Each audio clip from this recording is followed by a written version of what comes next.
Vale, pues Bueno, el, activo la va- cámara, me podéis ver el sí, Gepetto. sí, tenemos y todo eso. Bueno, antes, aunque hay mucha gente que estoy viendo en la sala que incluso hay, que han estado con nosotros, estudio y tal, a los que no nos conocéis voy a hacer un minuto de contaros lo que es UTAD. UTAD es un centro universitario, aquí se imparten distintas formaciones, ciclos y grados oficiales y posgrados de todo tipo de animación, videojuegos, ingeniería.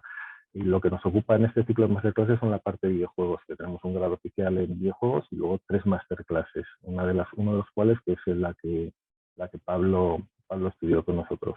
Son masterclasses en game design, en programación de videojuegos y en arte y diseño visual de videojuegos. Lo gracioso que tenemos, o lo distintivo es que unimos a los 3 másteres para hacer un proyecto.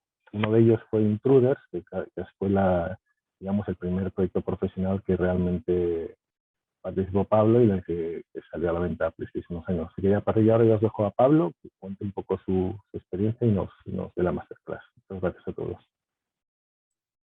Hola, bueno, pues soy Pablo Lafora. Como decía Pepo, estudié el máster de diseño en la UTAD en el 2015-2016. Lo hice y bueno, hoy vengo a hablaros de Destroy All Humans. Fue un juego de culto que salió en el 2005. Cuando digo juego de culto, ha habido IPs bastante más potentes, pero Destroy All Humans tuvo una popularidad significativa y lo que tuvo también fue unos seguidores muy fieles. Es una de estas, ha sido una IP dormida, tuvo bastante éxito en la década de los 2000 y luego llevaba mucho tiempo dormida y si te metías en internet había mucha gente pidiendo que volviese, que necesitaba un remake, que sacasen uno nuevo, etcétera, etcétera. Entonces, frente al original que salió en el 2005, el remake del original ha salido en 2020, es decir, 15 años y 2 generaciones de consolas después. Y para que os hagáis un poco de la idea del contexto, el Destroy All Humans, el original, salió en lo que fue la era dorada de los AA. Los AA, perdón, eran juegos de un presupuesto intermedio, mientras que un AAA sería una gran superproducción. Un AA son videojuegos que no son indies, son juegos costosos, pero no tienen presupuestos de cientos de millones y tenían unas particularidades bastante ventajosas, que es que pese a ser juegos, como decía, de un presupuesto considerable, se permitían arriesgar un poco más, eran un poquito más tontorrones y arriesgaban tanto en mecánicas como en narrativa y en humor.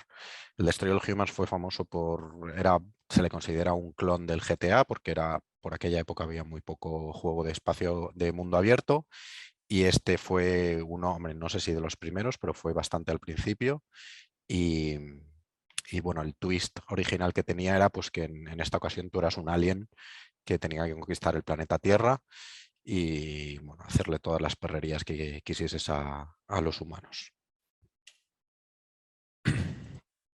Como os decía, yo hice el máster en Game Design en la UTAD del 2015 al 2016 y como Pepo comentaba, en la UTAD se hace un proyecto de fin de máster que es bastante exigente y es una cosa que en mi opinión les separa de otras universidades, que es el proyecto de fin de máster. Ahí se juntan a los estudiantes del grado del máster de diseño, del máster de programación y del máster de arte de videojuegos y hacemos un proyecto simulando el trabajo real de una empresa de videojuegos con producción, con departamentos, etcétera, etcétera. Nuestro videojuego, nosotros hicimos una vertical slice, fue un título en VR que en un principio se llamaba Hostage y más adelante tras ganar el PlayStation Talents de ese año, tuvimos la oportunidad de desarrollarlo para PlayStation 4 con PlayStation VR. Acabó saliendo bajo el título de Intruders y bueno, más adelante ha sido portado también a PC. Y las digo de cabeza, pero las últimas ventas oficiales, bueno, ha vendido, creo que en total entre PC y PlayStation, unas 40.000 copias, que oye, no está nada mal para un juego indie que fue hecho por unos chavales que salían de la universidad. Al terminar Intruders me vine a Alemania, tenía un poco de ganas de probar en el extranjero, también quería trabajar en proyectos más gordos de lo que yo encontraba en España en ese momento, y acabé en Black Forest Games, donde he estado trabajando en Destroy All Humans. En el Destroy All Humans 1 estuve tanto de Level Designer como de Mission Designer, y en Destroy All Humans 2 he estado más específicamente de Mission Designer. Sobre Black Forest Games, no sé si les conoceréis, era una empresa indie alemana que anteriormente era una empresa conocida como Spellbound. Spellbound fue formada en el 1994 y me parece que quebró en 2012, y muchos de los trabajadores de Spellbound formaron Black Forest Games en el mismo 2012. Fue un salto inmediato. Y estuvieron 5 años trabajando en sus propios juegos. Tuvieron tuvieron un par de éxitos sonados. Los Desperados fueron bastante famosos, el Arcania también, y el Gianna Sister Twisted Dreams tuvo un éxito considerable. Y en 2017 fue comprada por THQ Nordic. No sé si, bueno, THQ Nordic, el nombre lo conoceréis, forma parte del Embracer Group, que es la matriz. Y bueno, es una empresa que últimamente está en las noticias porque no hacen más que comprar estudios y se dedican a resucitar propiedades intelectuales antiguas. Entonces, lo que sucedió con la compra de Black Forest Games es Black Forest se reunió con THQ Nordic y básicamente les dieron un menú de IPs que ellos poseían. IP, bueno, por quien no lo sepa, es propiedad intelectual. Entonces le dijeron, mira, nosotros tenemos todas estas IPs, sobre cuál te gustaría trabajar. Y se decidió de manera conjunta en trabajar en Destroy All Humans. Como os he dicho, yo he estado de Level Designer como tanto de Mission Designer. Ahora mismo estoy más centrado en el Mission Design. Entonces quería explicaros un poco qué es lo que hace el Mission Design. Mission Design es un subdepartamento dentro del Level Design, que a su vez el Level Design es un subdepartamento dentro del Game Design. Nosotros nos encargamos de diseñar e implementar las misiones o las quests, se les puede conocer de ambas maneras en el juego. Lo que no hacemos, que mucha gente se confunde, nosotros no escribimos la historia del juego. Lo que es el arco general y los personajes, se encarga de ello el diseño narrativo. Pero nosotros sí influenciamos en ello y sí tenemos mucho peso a la hora de escribir las misiones. Claro, esto es un poco raro, es como decir, Narrative Design escribe la novela, pero nosotros me escribimos los capítulos de cada novela. Es un poco un toma y daca entre Narrative Design y nosotros.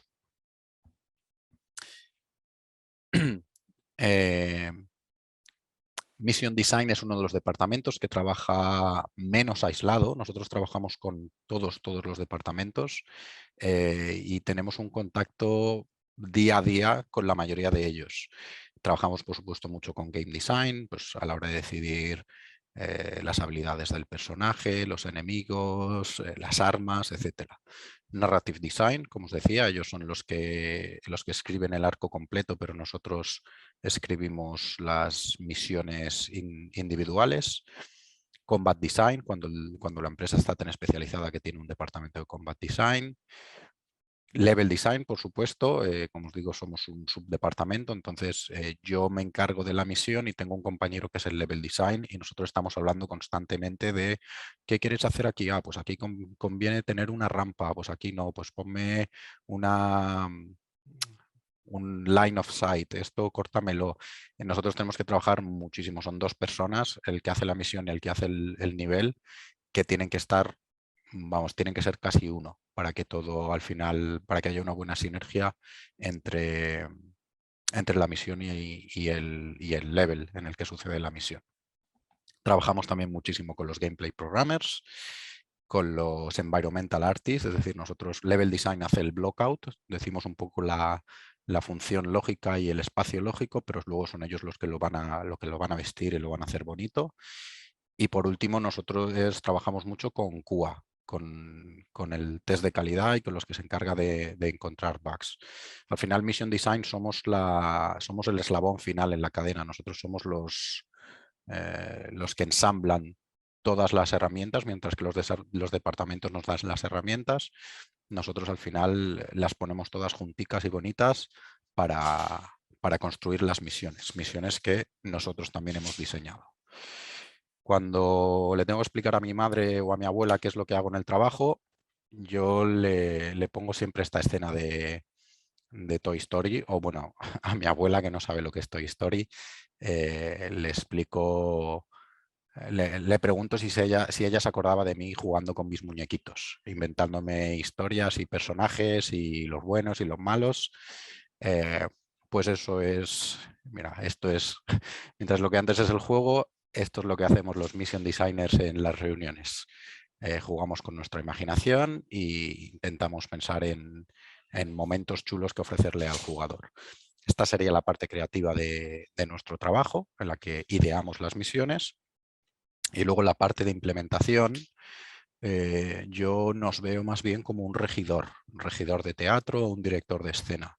Es decir, no sé si alguna vez habéis ido al teatro o la ópera, siempre va a haber esta persona con cascos y micrófono que va por detrás todo agobiado diciendo que salga el actor, que suban las luces, que baje el telón, venga los malos, la máquina de humo, un poco el que se encarga de que la acción suceda. Pues nosotros hacemos lo mismo, pero con el juego. Nosotros, la misión que nosotros hemos diseñado, nosotros luego vamos a ser los que le decimos al juego cómo tiene que reaccionar. Uy, que el jugador ya ha llegado aquí, venga, pues spawnea este malo. Ahora la cinemática, ahora que suene esta canción, etcétera, etcétera. Y ya sin más, vamos a empezar a hablar del juego y específicamente de cómo se trabaja en un remake, o por lo menos cómo trabajamos nosotros en el remake, porque en videojuegos es cierto que cada empresa es un poco de su padre y de su madre y cada uno hace las cosas como quiere y como puede. Entonces, la preproducción del juego, las preproducciones son siempre muy importantes. Esta imagen que tenéis aquí del fuego, que a lo mejor decís esto aquí, a qué viene. Cuando tú vas a hacer un fuego en el bosque, siempre te dicen que la oportunidad de hacer el fuego solo es una. Entonces tienes que trabajar mucho más en la preparación de la llama que en encenderla. Tienes que montarlo todo bien porque luego al final echarle la chispa va a ser solo una vez y si fallas probablemente tengas que volver a empezar de cero. Entonces con esto quiero representar que en el desarrollo de videojuegos, en cuanto más detallada, más profusa y mejor haya sido hecha la preproducción, mucho más llevadero va a ser el desarrollo, muchos menos problemas te vas a encontrar y mucho menos vas a sufrir durante el desarrollo. Entonces, bueno, ¿qué se hace durante la preproducción de un remaster? Jugar a los juegos originales, luego recibirás los archivos originales del juego y empezar a mirar qué hay en ellos. Entonces vamos a ir paso a paso. Nosotros lo primero que hicimos fue jugar a todos los juegos originales, no solo al primero, aunque nuestra tarea era remasterizar el primero, hay que jugar a toda la propiedad intelectual para conocer los puntos fuertes, los puntos débiles, hacia dónde evoluciona luego la IP, no sabes si después del primero vas a tener que hacer el segundo, entonces tienes que empaparte bien de la propiedad intelectual y no centrarte solo en el cortoplacismo. Entonces, bueno, como son juegos antiguos, este era un juego de 2005, sí, lo puedes comprar en remaster para algunas consolas, pero dado que tenemos el permiso del dueño de la propiedad intelectual, nosotros jugamos con el emulador. Entonces, aquí en la empresa tenemos una wiki, tenemos wikis para todo y según llegas te dicen, oye, aquí tienes el emulador, aquí tienes los juegos los archivos de los juegos y además te hemos creado partidas guardadas por misión. Porque si tienes que probar la misión 14, pues para que no tengas que jugarte las primeras 13 misiones, que a lo mejor te lleva 3 horas. Simplemente coges este archivo, cargas la partida y lo pruebas. Luego también en la wiki se incluyen un montón de, oye, ¿qué pasa si esto no funciona? Porque los emuladores, bueno, no son lo más fiable del mundo. Además de jugar nosotros, algo muy importante que hacer, nosotros vimos los walkthroughs en YouTube, no uno ni dos, sino vimos un montón de ellos con comentarios y sin comentarios. Esto se hace porque tú juegas de una manera, pero luego va a haber gente que juega de otra. Entonces, a ti se te pueden escapar cosas o tu impresión de una misión puede ser diferente de la de otro jugador. Entonces, no hay que olvidarse de que no todos los jugadores son como tú. Hay que ver las guías oficiales. Esto es muy, muy útil porque las guías oficiales por norma general lo incluyen todo. Entonces, al final, si hay este pequeño huevo de Pascua en la misión 7 que solo sale si en la misión 5 has matado al bla, bla, bla, bla, todo esto lo encuentras en la guía oficial. Son cosas que a lo mejor jugando tú solo no harías con ello y a lo mejor luego se te olvida incluirlo en el remaster porque, ostras, es que yo cuando jugué eso no lo encontré. Y por último, investigamos a la comunidad, en este caso Reddit, pero también YouTube, la wiki del juego, la wiki pública del juego. Si alguna vez os preguntáis si los desarrolladores espiamos lo que dicen los usuarios de nosotros y de nuestros juegos, no dudéis de que sí. Es algo muy útil para saber un poquito de feedback y además en el caso de un remake te viene muy bien para saber qué partes les ha gustado más, qué parte les ha gustado menos, qué se recuerda con cariño, qué es para ellos si tuvieses que decir 3 cosas del juego, qué es lo que son, etcétera, etcétera. Entonces, como os decía, lo primero que haces es llegar a la empresa y jugar, jugar, jugar y jugar. La verdad es que eso es estupendo, llegar y, bueno, yo digo llegar a la empresa porque yo llegué justo cuando estábamos empezando con Destroy All Humans. Entonces, mis primeras 2 semanas fue jugar a videojuegos, lo cual es un sueño. Los juegas, es cierto que los juegas con una visión crítica, los juegas con un cuadernito al lado tomando notas, es decir, que sigue siendo trabajo, pero es algo bastante divertido. Y al final por lo menos toda la gente del departamento de diseño escribe una review. Las cosas que les han gustado, las que no, qué fallos obvios, qué cosas te gustaría mejorar, cosas que no has terminado de comprender, etcétera, etcétera. Y con todas estas reviews, al final, pues claro, entre todos los departamentos de diseño puede haber 20 personas, 20 reviews, hay mucho material. Entonces lo que se hace es se aglutinan en una sola review, viendo las cosas que más se han repetido y sobre todo en cuestión de qué cosas te gustaría mejorar, suele ser la dirección creativa y producción los que dicen qué cosas están dentro del scope, es decir, dentro del presupuesto, y luego también cuáles quedan fuera del alcance porque a lo mejor se te va un poco la pinza y te pones a hacer mejoras y mejoras y mejoras y acabas teniendo otro juego. Por ejemplo, en el Destroy All Humans, bueno, no sé cuántos de vosotros habréis jugado, pero en el Destroy All Humans tú puedes fingir ser un humano y mucha gente decía, no, pues es que claro, si eres un humano tendrías que poder conducir y tendrías que poder usar la pistola. Estamos acostumbrados al GTA. Y al final esos pequeños cambios dices, bueno, es que en el momento en el que tú puedes conducir, a lo mejor el jetpack es inútil y al final el juego cambia. Entonces hay que tener un poquito de cuidado con qué te gustaría mejorar, por qué te gustaría mejorarlo y va a cambiar eso el espíritu del juego. Entonces no todo vale a la hora de añadir mejoras. Entonces después de esto, de repente un día llega el propietario de la IP y os manda un email, o mejor dicho, os da acceso a un servidor y os bajáis un chorrocientos gigas de información donde viene pues todo lo que ellos tengan. Desde, por supuesto, los archivos del juego original, arte conceptual, las biblias, anotaciones, etcétera. Estaría estupendo pensar que todo eso está organizadísimo y anotado, pero no es la verdad. Al final esto es como subir al ático donde se han estado guardando cosas durante 15 años y es un poco un descontrol. Hay que empezar a mirar, no sabes lo que es, estos archivos, con qué programa se abren.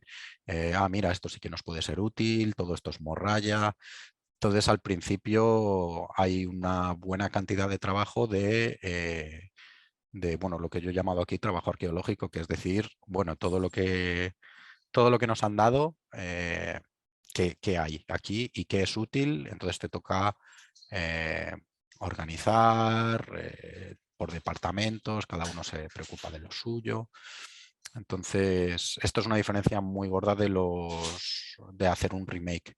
Mientras que cuando tú estás trabajando en una IP nueva hay muchísimo prototipado, cuando estás trabajando en una IP hay muchísimo juego y, como digo, trabajo arqueológico.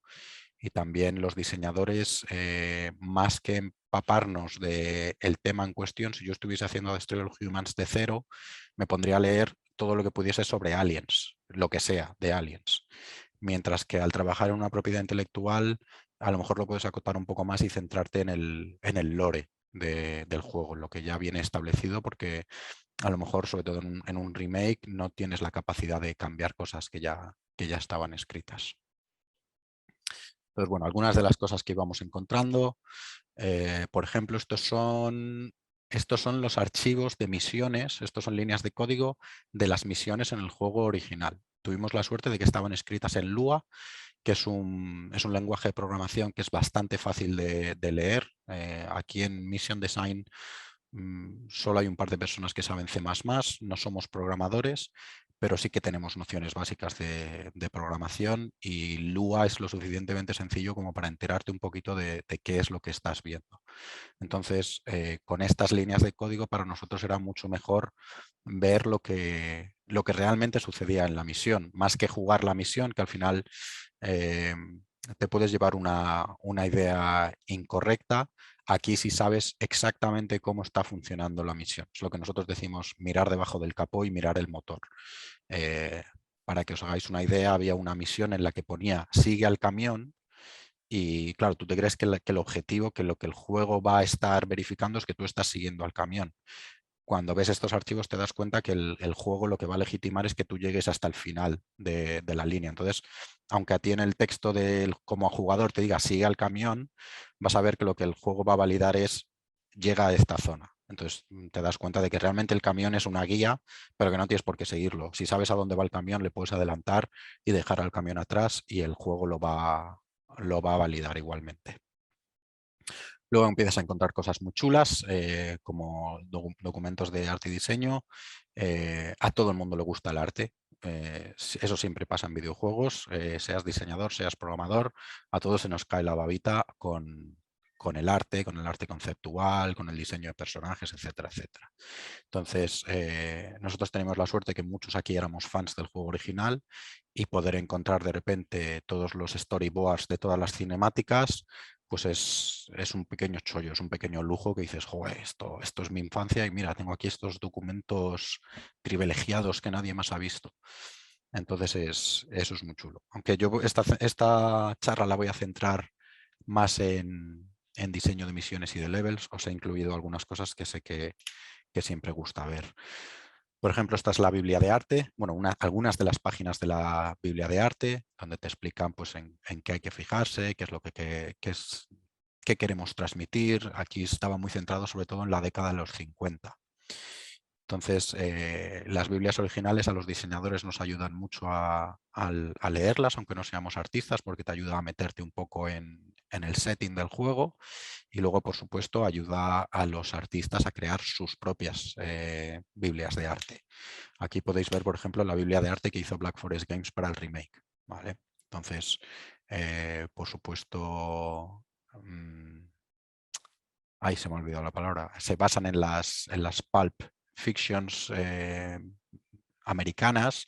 Como podéis ver, ahí hay una imagen que es heredada completamente de la Biblia original, pero luego ya nosotros empezamos a añadir que si la paleta de colores, que si cómo queremos los personajes. Uno de los cambios más fuertes que hicimos nosotros fue pasamos de hacer personajes realistas a personajes muy, muy estilizados.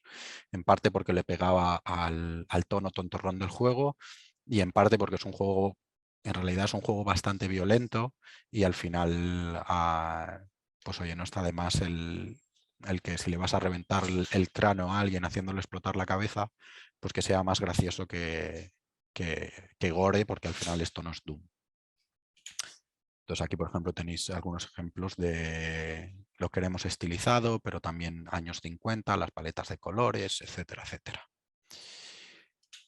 También encontramos arte conceptual. Estos son anuncios que había dentro del propio juego, lo que se llaman los billboards, como las pancartas que lees cuando estás conduciendo por la autopista. Y aquí sí que hicimos prácticamente una recreación una por una. Aquí vemos el antiguo y aquí vemos el nuestro, y con esto tenemos un montón de ejemplos. Como os decía, la Biblia ayuda mucho a meterse en el setting. Ahí abajo a la derecha pone bolsa de plástico, como wow. Eso te lo explica que en los años 50, claro, el plástico era un material nuevo y todo te lo vendían como uff, plástico. Esto es moderno a más no poder, comprar lo que tiene plástico. Entonces, todas esas cosas, este juego que es muy irónico y nos reímos mucho de la cultura social que había en el momento, pues intentamos meter tontunas de esas. El anuncio de Barb Cola, Erupto Cola, imitando lo que es el estilo de los 50, y este sí que podemos ver que es una recreación prácticamente perfecta. Y luego en muchos pues mantenemos el tono, pero hacemos un cambio. Y luego, como nosotros queríamos construir además sobre lo que ya teníamos, por ejemplo, estos son carteles de películas que están en el cine de Santa Modesta, me parece, o en uno de los niveles hay un cine, entonces nos inventamos estas películas también. Si veis los carteles y dices, es que esto parecen películas de verdad de los años 50. No, no existen, lo hicieron nuestros artistas que son bastante buenos. Más cosas que encontramos. Los meshes originales. Mesh es el modelado, los modelados, tanto edificios, assets, el terreno, etc. Entonces, este es el original y nosotros tuvimos la suerte de que un programador consiguió hacer un script que permitía extraer la geometría original. Entonces nosotros lo que hicimos fue aplicar ese script, sacamos la geometría original y la pudimos implementar en Unreal, lo que nos hizo que nosotros pudiésemos recrear al dedillo los niveles, los edificios, etcétera, etcétera, etcétera. ¿Veis? Esto es el original en el motor original del juego. Esto sería la mesh importada a nuestro Unreal y luego después hacemos un paint over y nosotros hacemos nuestro propio edificio, pero siguiendo, ya os digo, prácticamente al dedillo lo que teníamos. Entonces, este script nos salvó un montón de tiempo y un montón de dinero. Es lo que los anglosajones llaman como work smart, not hard. Esto es una buena preproducción. En lugar de ponerte como loco a trabajar porque hay muchas cosas que hacer, que alguien con la cabeza fría diga, espérate, que a lo mejor hay una manera mejor de hacer esto. Y aquí tenemos las comparaciones. Os he traído unas cuantas más para que podáis ver. Esta es la primerísima misión en la granja Turnipseed. Este es el original. Este es el original copiado a Unreal. Y este es nuestro resultado final en el juego. Y una comparativa de ambos. Esta es la misma granja de antes, pero una vista aérea. Entonces, como podéis ver, hasta la posición de los edificios está al milímetro. Luego decidimos hacer unos cambios, al final os voy a mostrar uno en el que hicimos un cambio. Esto es una misión en la que tienes que recuperar tu platillo volante. Esto sería el original, esto sería el importado y aquí tenemos el trabajo final con texturas que, como ves, están en alta definición. Y en este sí que hicimos un cambio, esto es también uno de los mapas más grandes y había una misión en la que hay que secuestrar a un tipo que tiene el ejército protegido y el tipo estaba en esa cueva que veis ahí. Quedaba un poco raro porque era raro que el ejército le tuviese en una cueva, parecía un poco Osama Bin Laden.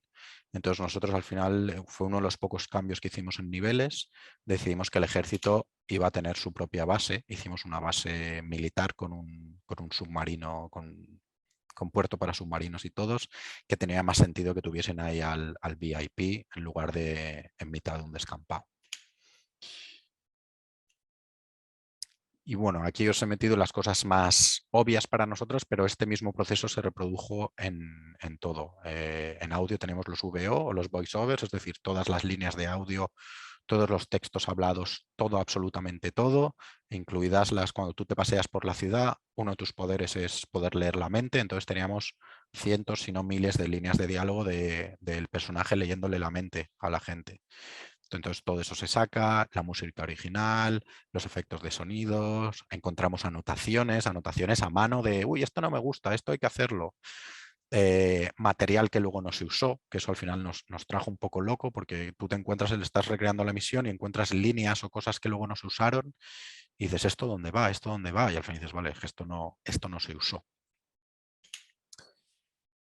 Y luego, una vez has hecho esto, pues nosotros hicimos lo que se llama diseño inverso. Es decir, tú conoces el juego que vas a hacer, pero todavía hay que diseñarlo. Entonces, se empezó con el diseño de sistemas, que lo hace diseño más programación, toda la progresión del juego y la economía. Perdón, volviendo al diseño de sistemas, como decía, tú sabes cómo se comportan los sistemas, pero los tienes que diseñar, tienes que documentarlos para que los programadores sepan lo que tienen que hacer, eh, y principalmente se diseñan copiando el comportamiento final, ya que no es tan fácil empezar a mirar en la programación original y ver cómo se hizo. Además, fue hecho hace 15 años, entonces hay muchas cosas que se pueden hacer mejor. Entonces, como os digo, tú tienes el resultado final y lo que intentas hacer es hacer una copia a tu manera. No tienes por qué, así como el arte si se hacía una recreación uno a uno, aquí lo único que intentas recrear es el comportamiento final de los sistemas. La progresión y la economía, pues cuando desbloquea tu personaje la segunda arma, la tercera arma, cuando te enfrentas por primera vez contra este jefe, todo eso se vuelve a rebalancear. La interfaz de usuario se volvió a hacer. Obviamente 15 años después había muchos estándares que se han formado desde entonces. Los Mission Design Documents, que luego hablaré de ellos. Los escenarios, como os dije, sí hubo un par de cambios, muy poquitos. Y luego textos, cinemáticas, todo lo que hace Narrative Design también se rediseñó, teniendo siempre el original como referencia. Entonces, para que os hagáis una idea de diseño de sistemas, os he traído algunos de los más obvios. El Crowd System, que es el que se encarga pues, de poblar la ciudad. Todos los coches, las carreteras, los peatones, la gente tomándose un café, etcétera, etcétera. Todos los juegos del mundo abierto tienen un Crowd System, que como digo, cada empresa lo hace a su manera. Entonces, todo esto se tiene que diseñar, se tiene que documentar para que los programadores sepan exactamente lo que tienen que hacer, y todo esto, pues como veis, el diseño del Crowd System son 16 páginas de documentación, y esto no es solo el sistema en sí, sino cómo interactúa con otros sistemas como el sistema de alerta, con el sistema de misiones, etcétera, etcétera. Entonces es bastante trabajo. Estas 3 páginas son de documentación, y aquí podéis ver un poco lo que es el resultado final con los crowdflows principalmente, que son las carreteras y los caminos para peatones. Y ahí en el centro, muy pequeñito, se ven algunas crowd life stations, que es gente que a lo mejor está leyendo el periódico, tomándose un café, orinando en una esquina, etcétera, etcétera. Luego tenemos el diseño de misiones. El diseño de misiones habla tanto de lo que sería el mission tree, es decir, cómo se desbloquean las misiones, en qué orden, qué objetivos tienes que cumplir para desbloquear esta misión secundaria, tanto como cómo se scriptan las misiones. Esto que estáis viendo aquí, esta imagen y la siguiente, es mi día a día en el trabajo de Mission Design. Esto es un sistema de scripting, es decir, le dices al juego qué es lo que tiene que pasar, y está basado en nodos. Esto también tuvo mucho trabajo de preproducción, porque al final tú puedes scriptar a muy bajo nivel, que es muy detalladamente, pero luego si hay acciones que se van a repetir mucho a lo largo del juego, como puede ser mata a 15 soldados, léele la mente a una granjera, trae una vaca y ponla aquí. Si son acciones que se van a repetir mucho, es conveniente trabajar con programación para que nos hagan esto, que son nodos. Son lo que llamamos los building blocks, los ladrillos con los que construimos la misión. Entonces, estos están ya prediseñados, y al final te hace que para scriptar tu misión, en lugar de 30 días, tardes 3. Porque digamos, lo que está hecho con brocha gorda, lo haces aquí. Y luego esto ya es la brocha fina en la que decides más a bajo nivel qué hace este personaje, qué es lo que dice este otro, si la música entra o sale, etcétera, etcétera. Luego tenemos el sistema de alerta, también como ejemplo, solo para que veáis. El sistema de alerta es algo que todos damos por hecho en los juegos de mundo abierto, ya sea el Assassin's Creed o el Grand Theft Auto o nosotros, Destroy All Humans, pero cada sistema de alerta es diferente, funciona diferente y como veis solo esto son 18 páginas y nos dice cómo funciona, cómo le afecta a la inteligencia artificial. Por ejemplo, si está relacionado en el juego tenemos un sistema de facciones, áreas restringidas, qué pasa con la alerta y las áreas restringidas, qué pasa si tú entras en un área restringida con la alerta, cómo los mission designers podemos hacer un override y tomar control del sistema de alerta para digamos, anular el comportamiento de facto y poder nosotros tomar el control sobre ello, cómo afecta a las alertas a los crowdflows, por ejemplo, si tienes una alerta a nivel 4 porque te estás dedicando a tirar bombas en el centro de la ciudad, lo obvio es que los coches dejen de pasar por esa zona. Que el sistema de alerta le diga a los coches, oye, no vayas por aquí, que hay un pirado tirando bombas. Entonces, todo esto, como digo, se tiene que definir, se tiene que documentar, luego se tiene que implementar. Aquí tenemos el Progression System. Esto es básicamente las habilidades y las armas de nuestro personaje, cuándo se introduce algo, cuándo se tutorializa. Normalmente las primeras misiones te están enseñando cosas todo el rato y tienes una sobrecarga de información. No puedes pausar el juego cada 30 segundos para decirle, ahora este botón hace esto, este botón hace esto, otro. Entonces es un trabajo bastante complejo que además ahora se está profesionalizando mucho en los últimos 5 años, lo que se llama el onboarding, que son pues, la primera media hora de juego, el cómo se enseña al jugador a jugar, es algo que está tomando muchísimo peso a día de hoy. Y si veis los tutoriales de un juego producido hoy a los tutoriales de un juego producido, ya no digo hace 10, sino hace 5 años, la diferencia es abismal. Entonces esto es el Progression System del personaje, pero hay otro para los upgrades, para las mejoras que puedes comprar, otro para los enemigos. Hay un montón de trabajo que no estoy enseñando por falta de tiempo. La interfaz de usuario o la experiencia de usuario, como os digo, también hace 15 años, muchísimas cosas que a día de hoy se dan por sentadas, en aquel entonces todavía no existían. Entonces, bueno, se mejora todo, se coge un nuevo estilo, las fuentes, se intenta no enseñar nada en el centro de la pantalla. Aquí abajo a la derecha os he enseñado una pantalla que está muy sobrecargada. Cada día se intenta que la interfaz de usuario sea cada vez más limpia. He cogido este ejemplo tan sobrecargado para que veáis la cantidad de cosas que se pueden llegar a enseñar a la vez en una misma pantalla. Y aquí no está todo, faltarían otras 2 o 3 cajitas. Por suerte en ningún momento tenemos que enseñarlas todas a la vez o le puede dar un ataque al jugador. Los MDDs, esto es lo que hacemos también, trabajamos los mission designers. Esto es básicamente la receta individual para cada misión. Es el paso a paso de qué sucede en cada misión. Es todo muy detallado para que esto básicamente, imagínate, aunque los mission designers somos los dueños de misiones, por ejemplo, mis misiones son la 6, la 8, la 9 y la 12, yo voy a estar trabajando con ellas siempre, pero se intenta tener un MDD por si algún día te pones malo y la tiene que terminar tu compañero. Entonces, como digo, es bastante detallado, no vale con decir, y aparecen los enemigos, tienes que decir cuántos enemigos, de qué clase, por dónde, cuántos tienes que matar, ¿hay algún objetivo opcional? Los enemigos gritan algo mientras aparecen, etcétera, etcétera. Entonces, con estos MDDs, que como digo, pues a lo mejor son 5, 6, 7 páginas por misión, se hace lo que llamamos una lista de la compra, que es decir, luego le decimos a producción todo lo que vamos a necesitar para poder llevar a cabo esta misión. Todo es los modelos, las animaciones, todas las features de programación, inteligencia artificial, todos los efectos de visual effects, todos los efectos de sonido, sea alguna cinemática, los audios, etcétera, etcétera, etcétera. Tú tienes que decir, oye, yo quiero hacer esta misión, consígueme esto. Aquí os he traído, esto lo vamos a pasar muy rápido porque nos estamos quedando sin tiempo.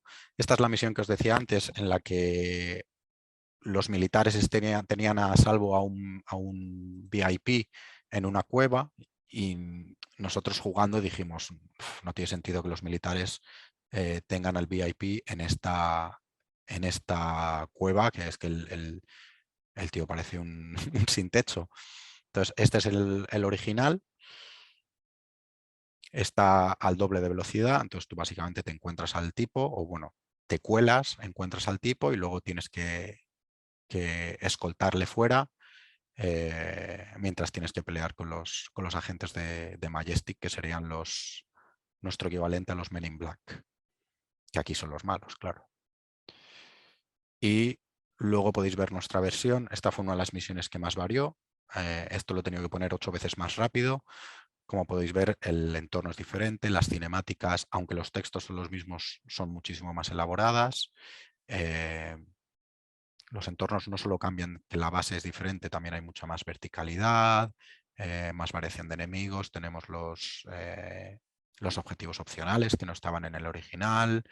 Entonces al final fíjate que esto era un pequeño cambio y sin embargo por este cambio la misión empezó a durar, no sé si duraba 10 o 15 minutos más que en el original. Textos y cinemáticas. Esto es lo que hace el diseño narrativo. A veces, oye, pero si es un remake, ¿qué tienen que hacer los de diseño narrativo? Si ya está todo escrito, tienen que hacer un montón de cosas. Para empezar, nosotros, Destroy All Humans es un juego muy irreverente. Hace bromas muy políticamente incorrectas. Hace bromas criticando el racismo de la época, criticando la homofobia de la época, criticando el miedo al comunismo de la época. Pero claro, en el 2020 los ánimos son los que son y aquí hubo unas discusiones bastante serias sobre si había que cortar algunas bromas o no. Al final decidimos no hacerlo.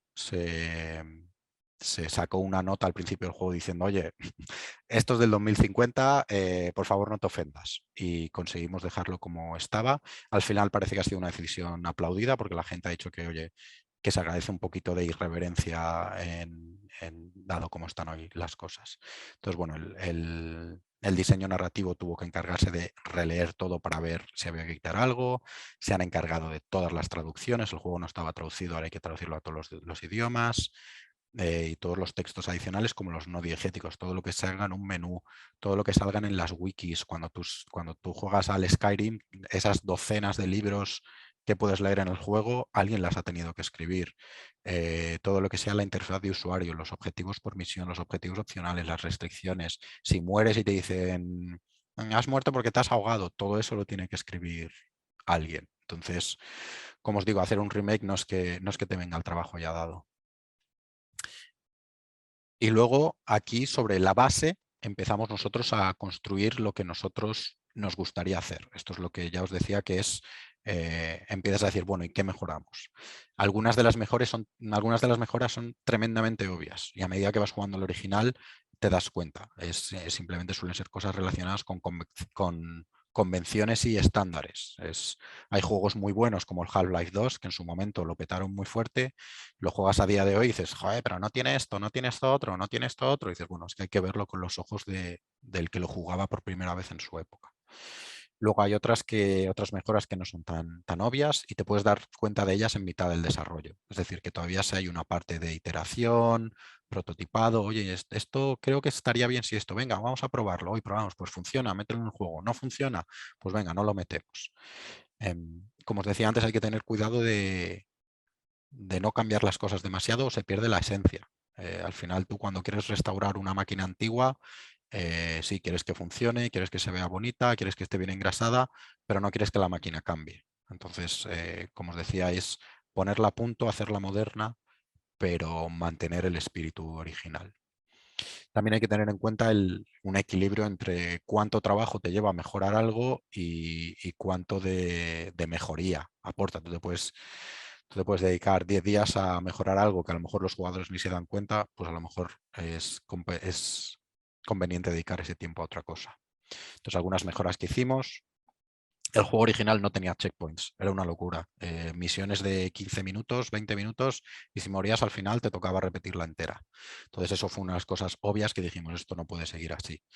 Al final metes el cambio y te empiezas a ver que necesita arreglos adicionales. Por ejemplo, si en una misión tienes que destruir un edificio y luego mueres tú y el checkpoint estaba antes de destruir ese edificio, tienes que decirle al sistema, ostras, todas las cosas que he destruido, vuélvelas a cargar, porque cuando nosotros habíamos llegado a este checkpoint el edificio todavía no estaba destruido.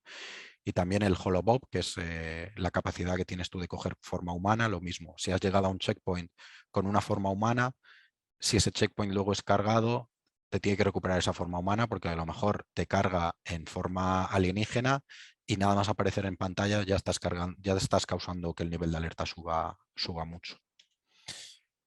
Weapon Wheel, otra de las cosas muy obvias, en el título original tú tenías que hacer clic al botón del arma e ibas haciendo una tournée por ellas, ibas haciendo que si el rayo, que si el fuego, que si la sonda anal, que si la explosión. Entonces nosotros mantuvimos el comportamiento original, pero luego hicimos algo muy básico a día de hoy, que es que mantienes el botón apretado y te sale la Weapon Wheel para poder hacer una elección más rápida, para si quieres pasar del fuego a la bomba, no tener que darle 3 veces al botón, sino con una sola pulsación llegar a ello. Los controles, lo mismo, controles muy antiguos, estándares como por ejemplo que el disparo es en los gatillos, todavía no estaban implementados. Cosas como por ejemplo en nuestro juego, en nuestro remake hay asistencia al apuntado. Tú puedes apretar el botón L2 y el personaje se quedará apuntando sin poder fallar a un enemigo, como lo hacía, por ejemplo, el Ocarina of Time. Se cambiaron también los controles para el platillo volante y además también, obviamente, controles para ordenador, porque el original no salió en ordenador. Dentro de los controles, por ejemplo, la psicoquinesis, levantar cosas con la mente, en el original, bueno, era un poco cacao porque había que apretar 2 o 3 botones a la vez, era súper lento, te daba un mayor control sobre lo que hacer con el objeto levantado, pero era súper lento, no se sentía muy bien. Entonces nosotros lo hemos simplificado, es cierto que a lo mejor no tienes tanto control tan minucioso, pero es que no es un juego que requiera ese control y, y se ha simplificado muchísimo. Entonces, para que veáis, este era el control original, que si no me equivoco había que pulsar L2 y luego triángulo para levantar y luego otra vez triángulo para lanzar. Y una vez agarrado tú lo podías mover independientemente. Y luego nosotros simplemente con R1 lo levantas y si aprietas R1 lo lanzas. Y se controla con la cámara, de manera no independiente. A ver, que no me he pasado. Vale, el Dash, esto también es 3C. Ay, perdón, se me ha olvidado decir que 3C son las mejores. 3C significa Character, Camera and Controls, es decir, todo lo que influya en tu personaje. Eso es 3C. Entonces, el Dash, algo muy típico también en los juegos de acción en tercera persona, el original no lo tenía, nosotros lo decidimos meter. Y luego más adelante del Dash le metimos el Skate, que fue una de las novedades más aplaudidas. Parece que a la gente le ha gustado mucho. Lo llamaban Tony Hawk con Aliens. Esto se hizo porque veíamos que la gente estaba utilizando el jetpack de manera que no era la intención. Cuando tú utilizas el jetpack, aunque el jetpack era sobre todo para volar hacia arriba, te daba un pequeño impulso hacia adelante. Entonces la gente spameaba para poder ir hacia adelante más rápido. Entonces al final quedaba un poco feo y un poco raro que la gente estaba spameando el jetpack para ir hacia adelante en lugar de hacia arriba. Entonces dijimos, bueno, pues vamos a darle a la gente la oportunidad de poder ir hacia adelante más rápido, que es lo que quieren, y que no utilicen esta mecánica de la manera en la que no estaba pensada para ser usada. Como os digo, esto fue uno de los mayores aciertos, a la gente le ha gustado mucho. También teníamos... ¿esto por qué no se mueve? Ahora. Decir también, sí, pequeños cambios que vas haciendo en el juego se pueden al final crear un efecto cascada y cambiar mucho. Por ejemplo, esta habilidad del skating unido al multitasking, que hablaré más tarde de ello, y nos dimos cuenta de que los jugadores podían chisear las misiones. Chisear las misiones es pasárselas de modo cutre. Entonces, en una misión, por ejemplo, en la que había que recoger varios objetos, los jugadores iban con skate y básicamente ignoraban todo el combate. Entonces, una misión que estaba pensada para tener que enfrentarte a los militares y al ejército, etcétera, etcétera, los jugadores simplemente pasaban recto porque esta nueva habilidad te permitía moverte mucho más rápido, los militares no podían seguirte al ritmo y al final no había combate. Entonces nosotros lo cambiamos haciendo que esos objetos que tenías que recoger tuvieses que pararte e interactuar con ellos durante 2 o 3 segundos para forzar un poco ese combate. Entonces, como os digo, son pequeños cambios que crees que no van a afectar en nada y cuando te quieres dar cuenta el estilo del juego ha podido cambiar mucho. Esto es la multitarea que os decía. En el juego original tú no podías hacer dos cosas a la vez. O disparabas o le reventabas la cabeza a la gente o hacías la psicoquinesis. Entonces nosotros dijimos que, oye, que no, que aquí nosotros nos gusta la sensación de ser poderoso y nosotros podíamos hacer las tres cosas a la vez. Volvemos a lo mismo. Acabas de hacer un personaje que podía hacer, que tenía tres maneras de infligir daño, has hecho que de repente pueda hacerlas las tres a la vez, por lo que el damage output, el daño por segundo que eres capaz de producir, se ha multiplicado por 3. Entonces, de repente te das cuenta de que tu personaje es demasiado fuerte. Entonces te toca otra vez balancear un poco. En esta ocasión lo hicimos, pues tuvimos la suerte que podíamos meter más enemigos en pantalla. Entonces, si tu personaje es más fuerte, en lugar de enfrentarse a 3 enemigos, se va a enfrentar a 10. Y además a esos enemigos a lo mejor tienen un poquito más de vida para, que haya un reto. También con esto le subimos el skill ceiling. El skill floor y el skill ceiling es, el skill floor sería cómo de bueno puede ser un jugador mediocre y el skill ceiling cómo de bueno es un jugador muy bueno. Esto se utiliza mucho, sobre todo en juegos competitivos. No sé si habéis jugado al Overwatch. Se habla mucho de que este jugador no, este personaje no vale de nada, este personaje es la leche. Suele estar relacionado con ese. Entonces, aquí lo que hicimos es el personaje puede hacer más cosas, pero hay que ser mejor jugador para poder sacarle provecho. Es decir, le subimos el skill ceiling. Más cambios, el Holobob era hicimos una mezcla entre el primero y el segundo y también, bueno, hicimos un cambio que es que en nuestro juego fue una de las pocas ocasiones en las que hicimos Krypton menos poderoso. En nuestro juego, si estabas usando el disfraz de humano, usar el PK o la psicoquinesis rompía ese engaño, porque si no es que te podías dedicar a matar gente y nadie te pillaba nunca y esto era un paseo por el parque. Veo que me estoy quedando sin tiempo, voy a ir un poquito más rápido. El transmog, no sé cómo se tradujo al español, transmogrificación. Esto es una habilidad en la que tú coges objetos y los desintegras para formar armas, para formar munición, perdón. En el juego original esto no existía. Esto es algo que está en el Destroy All Humans 2 original. En el 1 simplemente había munición repartida por los escenarios. Nos gustaba más la aproximación del 2, era algo mucho más diegético, estaba más metido en la narrativa del juego. Nuestro personaje puede hacer esto. Entonces decidimos tirar para adelante y esto es un ejemplo de algo que estaba en el Destroy All Humans 2 y decidimos meterlo en el Destroy All Humans 1. Y luego otras mejoras de QoL es Quality of Life, por ejemplo, daño por caída. El juego original tenía daño por caída, nosotros lo retiramos porque además era muy injusto porque tú en el original volabas con el jetpack, llegabas muy arriba, el jetpack se quedaba sin fuel, te caías y te hacías daño. Entonces era como, me estás de broma. Entonces nosotros le quitamos el fall damage completamente. También si ahora si estás bajo forma humana, puedes coger objetos, cosa que antes no, puedes coleccionarlos, digamos. Le quitamos el crowd control. El crowd control es que algunos enemigos te podían derribar y perdías unos segundos en levantarte. Eso es algo muy frustrante también, es algo que en los videojuegos se implementa con cuidado, porque si tú le quitas el control del personaje al jugador, no suele sentar nada bien. Se hace también con mucho cuidado en los juegos online. Entonces era algo que quisimos quitar. Y luego el Concentration Meter, que es algo que también se hacía en el original, que tú no podías usar las habilidades, necesitabas extraer cerebros para las habilidades, pero al final se hacía muy, muy repetitivo y decidimos quitarlo. Las armas se mejoraron. La única arma que se cambió drásticamente fue la sonda anal, que cambiaba el tipo de daño que hacía. Y además era un arma que no usaba munición. Tú siempre tienes una bala y cuando la has usado, después de un tiempo la bala vuelve. Y luego el desintegrador tuvo un pequeño cambio en el que te permitía quemar a los jugadores, pero yo creo que la mayoría de los jugadores ni se dio cuenta, son pequeños detalles.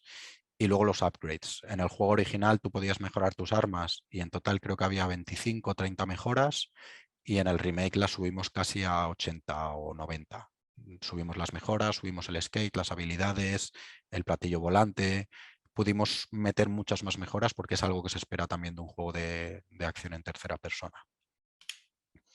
Se retiró el daño por agua, que era otra cosa que también que no, perdón, no el daño por agua, el agua te sigue haciendo daño en nuestro juego, pero en el original si caías al agua te ahogabas directamente y no recuerdo si la misión fallaba o respawneabas en la orilla. Entonces nosotros decidimos que, bueno, que el agua te sigue haciendo daño porque era parte del lore, la raza furón le hace daño al agua, pero no te mataba directamente. Esto es otra cosa que también ha causado algún problemilla que hemos sido capaces de solucionar. En este caso, en el Destroy All Humans 2, hay una isla que en el juego original tú no podías acceder hasta determinado momento y porque estaba rodeada por agua, y en nuestro remake nos dimos cuenta de que, oye, sí, es que me hago daño, pero si tiro para adelante, para adelante, para adelante, llego a la isla. Pero lo hemos conseguido solventar sin demasiado esfuerzo ni problema. Y bueno, las misiones. Podría hablar otros 40 minutos más de misiones, pero así muy por encima. Les metimos objetivos opcionales por la rejugabilidad y para mostrar un poquito para que puedas mostrar tu habilidad. Eh, los objetivos opcionales que diseñamos siempre son o en clave de humor o en clave de habilidad. Les hemos cambiado la hora del día a algunas misiones porque tenían más sentido. Algunas misiones que en el original eran de noche ahora son de día y otras que antes eran de día ahora son de noche. Bloqueo por ADN. En el juego tú vas recolectando ADN y en el juego original había un momento en el que el jugador, el personaje que está en pantalla, que es Pox, te dice, uy, no tienes suficiente ADN para empezar la misión 7. Vuelve y coge más ADN. Eso es un soft block que se hace un poco, te obligan a grindear, que a nadie le gusta. Es como, oye, no, que yo quiero jugar, no me obligues a hacer recados. Se quitó completamente. Metimos la misión extra de Wrong Stuff, que precisamente me tocó encargarla a mí. Y esta misión extra apareció porque mirando en los archivos del juego empezamos a ver un montón de diálogos y de código de algo que no conocíamos. Entonces pudimos rescatar lo que sería el esqueleto de la misión original, lo implementamos, lo cambiamos un poquito y al final acabó siendo la misión extra que solo se puede jugar en el remake. Le metimos los nuevos desafíos, carreras, peleas, etcétera, un modo arcade, digamos. Se pueden rejugar las misiones, se ha cambiado el HUD de las misiones, los jefes son muy diferentes, los tutoriales los tutoriales han cambiado, también aparecen en momentos diferentes. Entonces también hay, como os digo, son misiones en un juego y dices, oye, esto es un remake, las misiones ya están hechas. Sí, pero hay mucho que pulir, hay mucho que rehacer y hay mucho que revisar. Y como os decía, esto ha sido más desde el punto de vista de Mission y Level Design. Otros departamentos han tenido que hacer tanto trabajo como nosotros o más. Programación, toda la inteligencia artificial, destrucción de entornos, la distancia de dibujado, que también trajo sus propios problemas. Sonido tuvo que grabar nuevas voces con los actores originales. Todos los efectos de sonido se hicieron nuevos. Animación tuvo que hacer nuevas faciales. El original, bueno, es que no se pueden portar las faciales de un juego del 2005 en un juego del 2020, más que nada por la carga poligonal de las caras. Las cinemáticas se rehicieron enteras. En nuestro departamento VFX hizo todo de cero. Es decir, que lo que os he enseñado hoy es una 10ª parte del trabajo que hubo. Y poco más, me gustaría hablar más, pero llevo ya 10 minutos extra. Así que nos vemos en breve jugando al Destroy All Humans 2. Espero por lo menos que lo juguéis. Y poco más por mi parte. Supongo que aunque me he pasado de tiempo, hay tiempo para preguntas y comentarios. Yo no tengo No ninguna te, prisa por irme. no te preocupes, Pablo, que no tenemos tampoco ninguna prisa. Yo, Vale, de momento, si abres el icono de preguntas y respuestas, que de momento hay 7 ahí. vale, Las quieres ir viendo, te las leo, lo que tú prefieras. vale. ¿Cuál sería la parte más difícil de un mission designer? Bueno, pues eso depende mucho del mission designer. El mission design tiene un componente,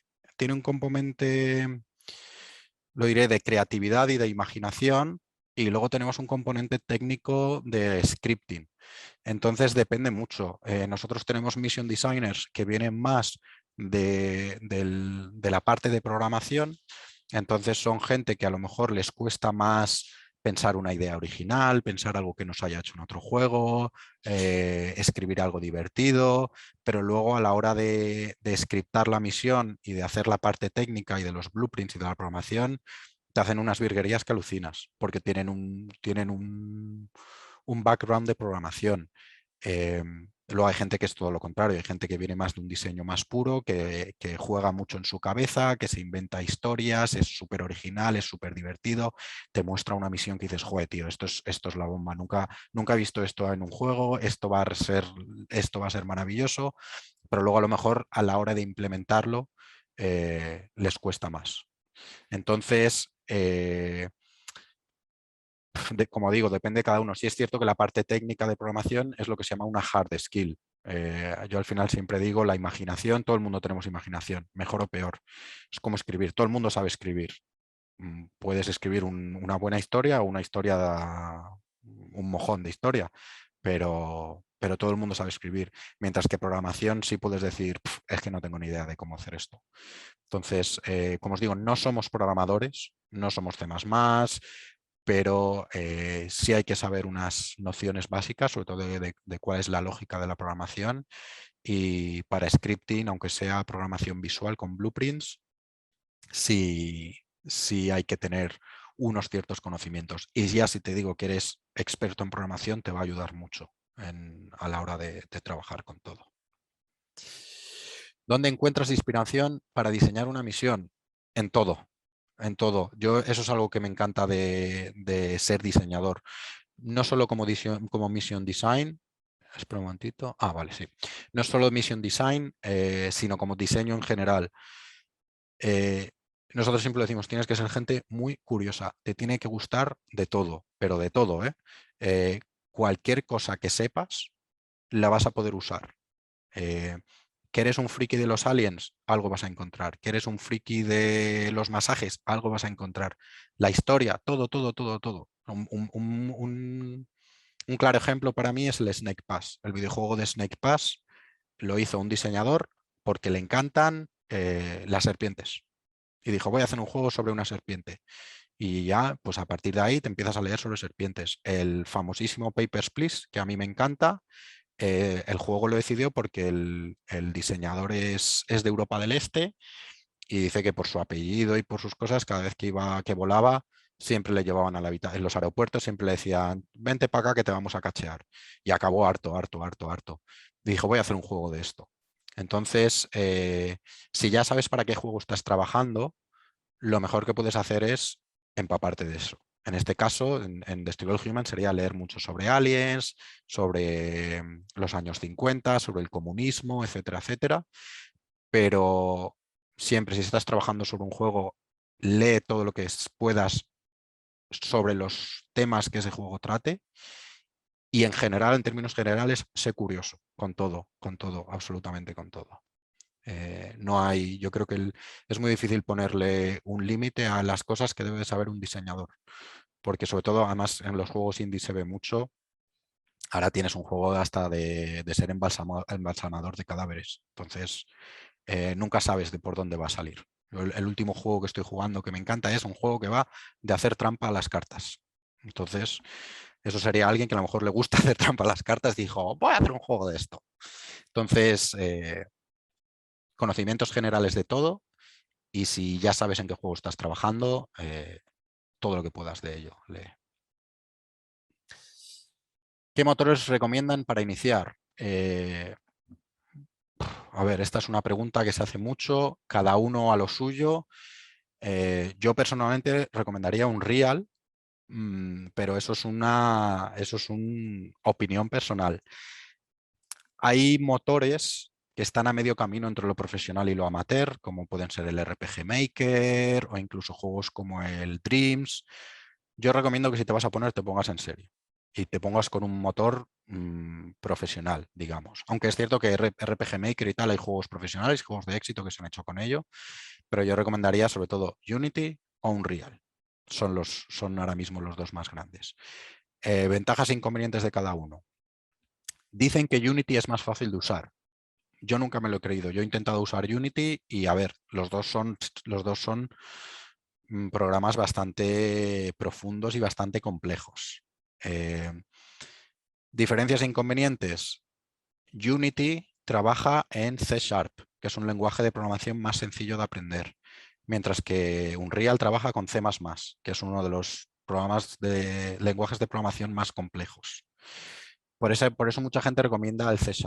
Pero también es cierto que que Unreal tiene los blueprints, que es con lo que yo trabajo. Los blueprints son programación visual, no necesitas picar ni una línea de código. Necesitas saber organizar algo en tu mente y unir cajitas. Entonces, yo recomiendo Unreal. También es cierto que los dos son gratis, pero Unity, si te bajas la versión básica, te faltan módulos a punta pala. Y muchos de esos módulos sí son de pago. Unreal, tú te bajas esta básica y tienes de todo. Luego, por otro lado, sí es cierto que últimamente es más fácil encontrar documentación de Unity que de Unreal. Pero al final, al final depende un poco de todo. Yo te diría uno de esos dos. Si quieres dedicarte a ello, uno de esos dos. Yo personalmente prefiero Unreal. Primero es porque lo aprendí. Segundo, porque me gustan los blueprints. Me gusta poder programar sin saber un lenguaje de programación con su gramática. Y también porque a día de hoy se sigue usando mucho más en la industria, por lo menos en los AAA. Unity se usa mucho en indie.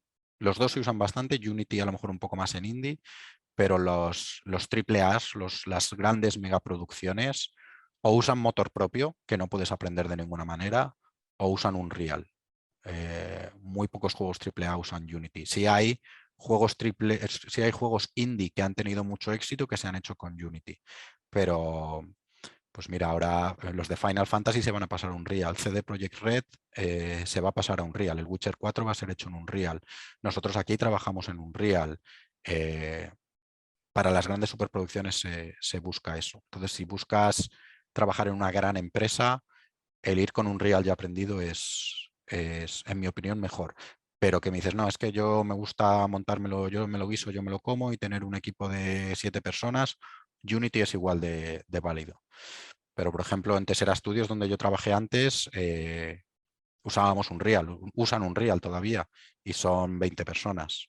Entonces yo diría que uno de esos dos. Yo personalmente, Unreal, pero depende mucho de tus capacidades y de tus gustos y de a dónde quieras llegar en la industria. ¿Hay alguna zona en concreto del juego en la que disfrutaras especialmente con el diseño de las misiones?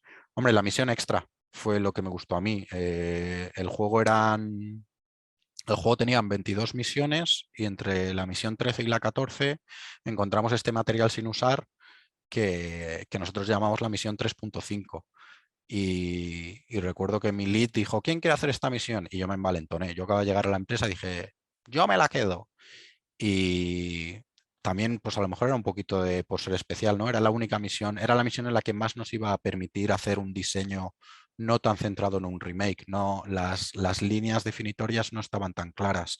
Entonces sí me iba a permitir poner un poquito más de mi impronta. Entonces yo creo que es en la que más disfruté. Cogí los archivos originales, intentamos recrear lo que el juego original querría haber hecho hacer, sí. Uy, no sé si estoy hablando bien. Bueno, intentamos recrear lo que decía la documentación del original y vimos que no funcionaba. Era una misión de sigilo, que eran misiones que ya de por sí no funcionaban muy bien. Tenía un hard fail, si te pillaban la misión fracasaba al momento. Y enseguida vimos que no funcionaba, que no era divertido y dijimos, bueno, es que a lo mejor la dejaron fuera por algún motivo. Y me dijo mi lead, venga, tienes permiso para cambiar lo que quieras de esta misión. Además, nosotros también estábamos muy limitados, nosotros no podíamos grabar nuevas líneas de diálogo, podíamos grabarlas, pero para muy contadas ocasiones y muy contados casos por temas legales. Y se me dijo, para esta misión sí puedes grabar líneas de código. Entonces me tocó rehacer algo que creíamos que no funcionaba y la acabé haciendo mía. Entonces la disfruté más porque fue un trabajo más creativo que con las otras. También estarás trabajando en el remake del 2 para buscarlo en los créditos. Estoy trabajando en el remake del 2, efectivamente. Si habéis jugado al original, bueno, si conocéis los mapas, yo me he encargado de las misiones de Takoshima, que es la versión de Japón del juego. Soy un apasionado de Japón yo. Y de Solaris, que es el último mapa del juego, que es la luna, como estáis viendo en la pantalla. Todas las misiones todas las misiones principales de esos mapas las he llevado a cabo yo. ¿Existirá la versión mobile? ¿Mobile para teléfonos móviles? No lo creo. No creo. El Destroy All Humans 1 nos costó sangre, sudor y lágrimas sangre, sudor y lágrimas portarlo a la Switch, por lo que para mobile no hay tutía y los controles son inviables, diría yo. Vaya currazo, documentación. ¿Todos los remakes de videojuegos se hacen tan exhaustivamente? Pues no te sabría decir porque es el único que he hecho. Bueno, luego también he hecho el 2. Eh, Supongo que varía mucho. Depende mucho de cuánto. Muchas veces los juegos se pierde el contenido original y no puedes acceder a él. Entonces se trata de recrear todo ello. Nosotros tuvimos la suerte de que el dueño de la propiedad intelectual sí mantenía los archivos, mantenía un montón de notas, etcétera. Entonces nos pudimos empapar de ello. Yo quiero creer que todo el mundo lo hace así. Sí, espero que sí. Además, yo creo que el año en el que salió Destroy All Humans, en el 2020, fue un año magnífico para los remakes. Salimos nosotros, a nosotros es decir que tanto crítica y público nos dijo que habíamos encontrado un equilibrio muy bueno entre rehacer algo y ser fiel al original. También salió el Resident Evil 2, el remake, que fue buenísimo. Salió el Final Fantasy VII Remake, que eso ya, ahí estamos hablando de palabras mayores. Eh, yo quiero creer que todos los remakes sí se hacen con este cariño. Los remasters a veces no tanto, pero los remakes, al final hacer un remake, volver a hacer un juego de cero es caro.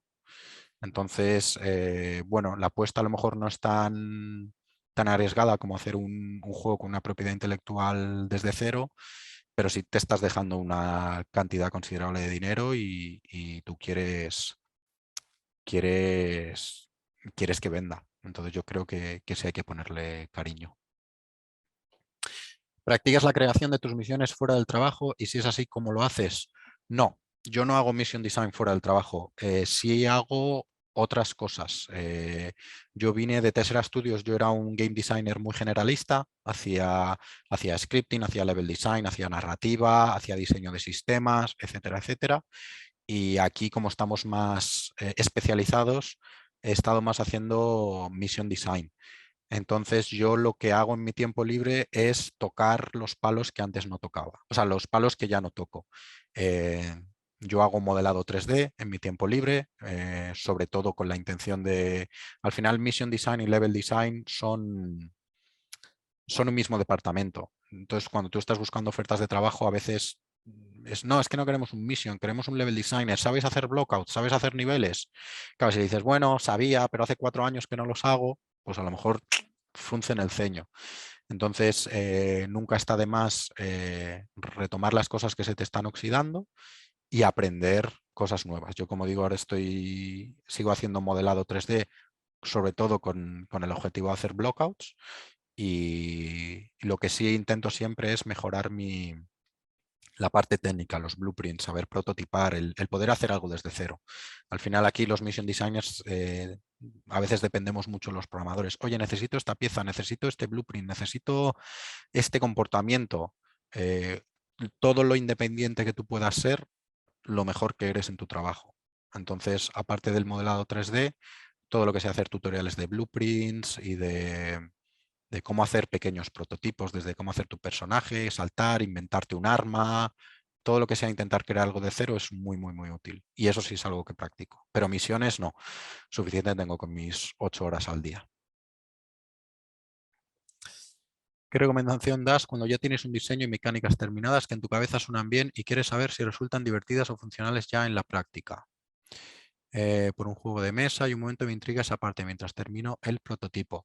Pues precisamente prototipar. El prototipo es lo que te dice si efectivamente eso que tienes en tu cabeza es divertido de verdad o no. Porque eso es algo muy difícil, ¿eh? Eso es algo que tú puedes llevar años haciendo videojuegos y en tu cabeza algo es la bomba, y luego lo intentas de implementar y dices, ostras, esto no funciona. Entonces te toca ver por qué no funciona, qué cambiar. A lo mejor que no funciona no significa que tienes que abandonar la idea, a lo mejor significa que tienes que retocar aquí y allá o añadir este pequeño cosa. Si es un sistema muy complejo, nosotros prototipamos partes individuales.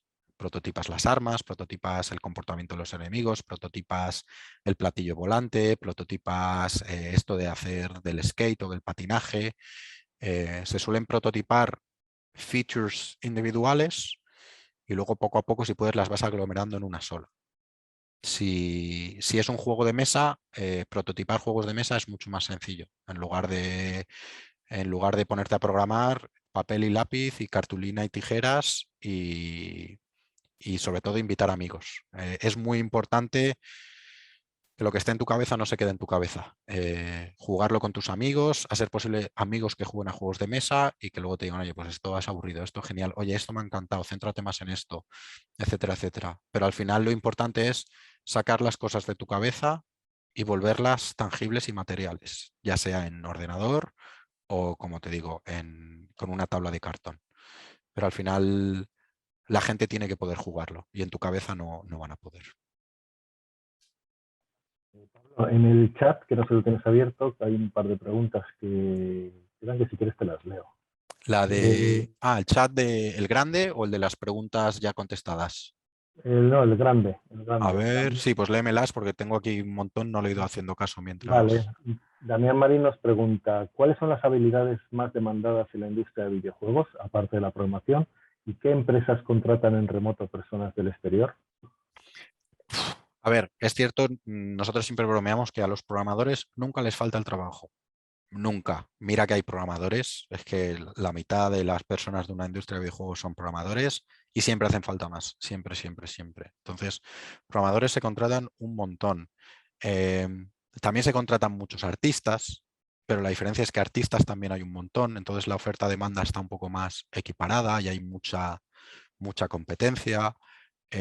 Diseñadores no suele haber tantos y también hay menos ofertas. Yo a veces me cuesta un poquito cuando tú te pones a buscar ofertas de trabajo, eh, no hay tantas ofertas de diseño. Yo te digo, programadores de inteligencia artificial, programadores de sistemas, programadores de gameplay, programadores, de esos hay un montón. De diseñas no tantos, aunque no quiero desalentar. Yo he acabado trabajando de diseñador. Yo salí de la universidad, saqué un juego con mi empresa y luego he encontrado trabajo y ahora mismo tengo ofertas. También el rigging es una parte dentro de la animación. Los animadores son los que animan, los rigging son los que dicen al muñeco cómo se puede mover. El rigging es extremadamente complejo y siempre hacen falta más y mejores riggers. Pero como digo, es una, es una profesión de que la gente hace bromas por lo compleja que es. Y luego, pues cosas bastante especializadas. Normalmente puestos interdepartamentales están muy bien. Por ejemplo, el technical designer, que está a medio camino entre el diseño y la programación, también suele ser muy demandada. El technical artist, que son los que están a medio camino entre el arte y la programación, está bastante demandada. Y sí, yo diría que esas. Y en cuanto a empresas que contraten de fuera, pues ahora una de las cosas buenas que ha dado la pandemia es que muchísimas empresas se están yendo al remoto. Muchísimas. De hecho, hace poco dos muy grandes, Electronic Arts y Ubisoft, han dicho que se pasan a remoto, forever and ever, que, que han cambiado de estrategia, que lo han visto durante estos 2 últimos años de COVID, que les ha funcionado y que se han pasado al remoto. Y yo últimamente he estado recibiendo muchas ofertas de trabajo y yo diría que la mitad te ofrecen o bien remoto o bien trabajo mixto, que es vienes unos días a la oficina y otros te quedas en casa, o bien remoto con limitaciones. Por ejemplo, a mí me llegó una oferta el otro día que era, trabajas desde casa pero tienes que vivir en Inglaterra por temas legales y temas de impuestos, etcétera. Entonces, ¿cuáles lo hacen? Eso te tienes que poner a buscar. Pero la buena noticia es que a día de hoy muchísimas más empresas lo están haciendo que muchísimas más empresas lo están haciendo con respecto a hace 2 años. Y de hecho, hay muchas empresas que están robándole trabajadores a otras empresas por el mero hecho de decirles, con nosotros puedes trabajar desde casa. Entonces, ahí lo llevas. También depende mucho del departamento. A lo mejor siendo artista es más fácil ser subcontratado o trabajar en remoto que a lo mejor siendo programador. Y por supuesto alguien que sea que tenga una posición de responsabilidad, un creative director, un lead, etcétera,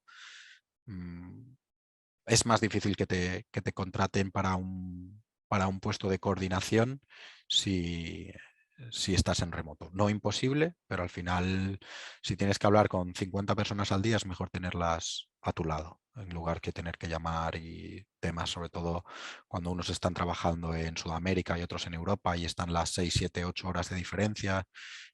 Todo eso lo estamos superando, pero siempre son pequeñas barreras que quedan. Pues mira, Pablo, más corroborando lo que has dicho, nosotros tenemos aquí un máster también de Rigging Character Effects y es que es una empleabilidad total. O sea, es uno de los perfiles más buscados, no solo en videojuegos, sino también en la industria de animación. Es cierto, en animación también tenéis la ventaja de que no es solo videojuegos, también es cine.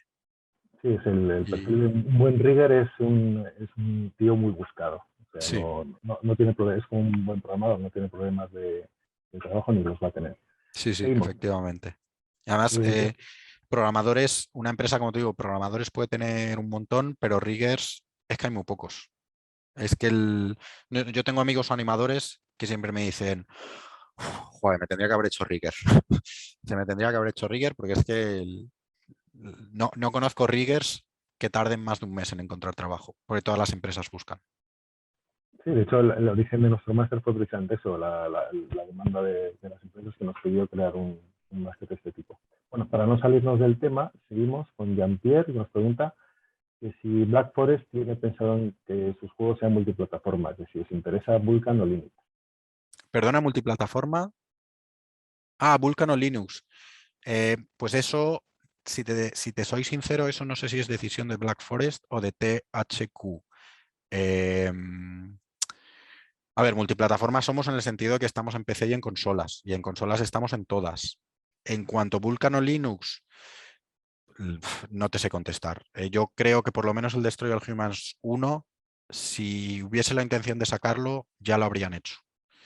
Eh, Luego también es una buena pregunta porque aquí claro, aquí hay un montón de programadores y los programadores son muy nerds de lo suyo, y por las conversaciones que oigo cuando estoy comiendo y tal, hay muchos que son muy fans de Linux.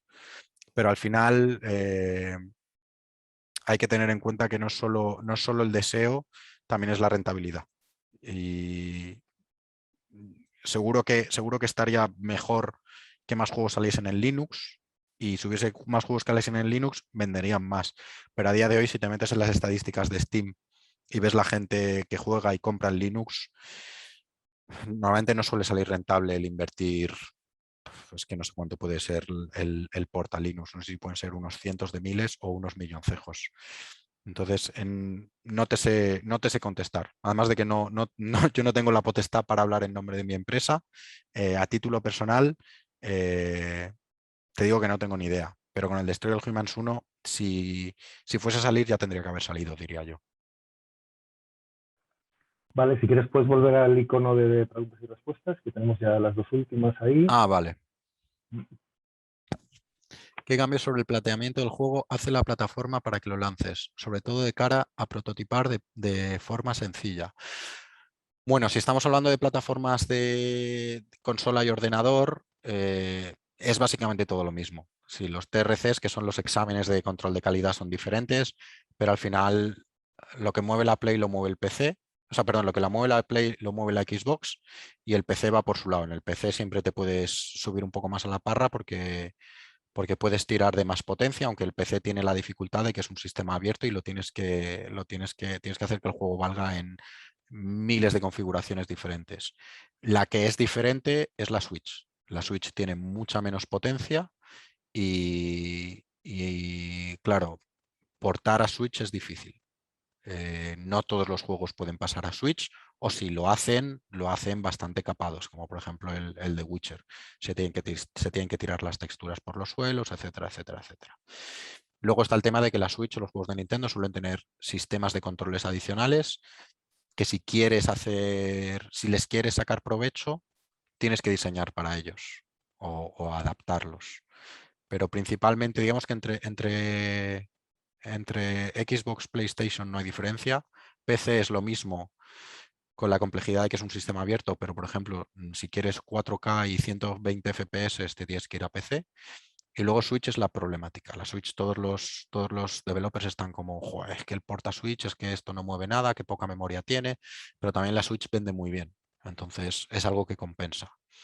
Ya si me estás hablando de móviles, depende. De móviles depende mucho de lo complejo que sea el juego y de los controles. Con una pantalla, si solo tienes una pantalla táctil, muchos de los sistemas de control no valen o hay que adaptarlos un montón. Entonces, solo ciertos juegos se pueden portar a móvil.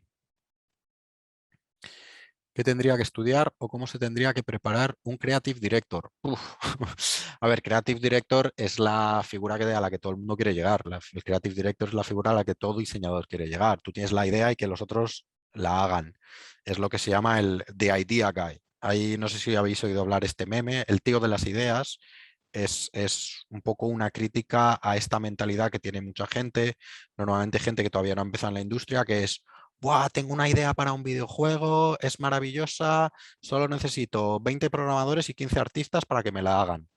Es decir, bueno, ¿y tú qué vas a hacer? Dice, bueno, yo te cuento la idea. Eso no vale.